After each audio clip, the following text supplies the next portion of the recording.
Camilla stood on the edge of her 10th floor apartment balcony. The tears on her face have already dried as the cold wind blows against her. The city lights dazzled along with the beautiful night sky, indifferent to the turmoil raging inside her. She can feel the weight of everything, the failures, the loneliness, the overwhelming emptiness. She took a deep breath, fingers tightening around the railing, ready to let go. That's when she saw him, right from the corner of her eye. Across from her building, in a balcony opposite from hers, stood a man. He looks like he's dressed in a tattered bathrobe, face obscured by the dim light behind him. But what's unnerving is this man's posture, rigid and expectant. He wasn't just looking at her, he was watching her. "Don't try to stop me," Camilla shouted. The man didn't react. He just kept staring directly at her.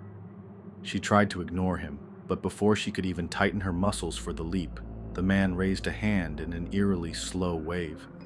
His fingers are long like it had way too many joints. Then his head began to sway from side to side in a strange, mechanical rhythm. A shiver ran down her spine. Her heart began pounding. She instinctively stepped back slightly.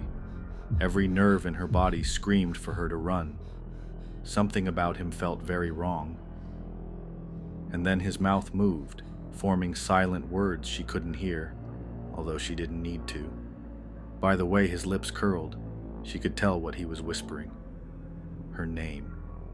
She turned to run back inside, but the moment she stepped away from the railing, the man started to move too. Only he didn't walk. He simply floated up. Now his face is partially illuminated. Right where his eyes should be are instead large gaping black pits. And yet, she could feel them burrowing into her. His smile began stretching across his face as he is now off of the balcony and slowly floating his way to hers. She stumbled backward into her apartment, slamming the balcony door shut and locking it tight. But when she looked back at her glass balcony door, the man was gone. Silence filled the room. Camilla stood there frozen, her breath caught in her throat. Suddenly the air around her grew colder.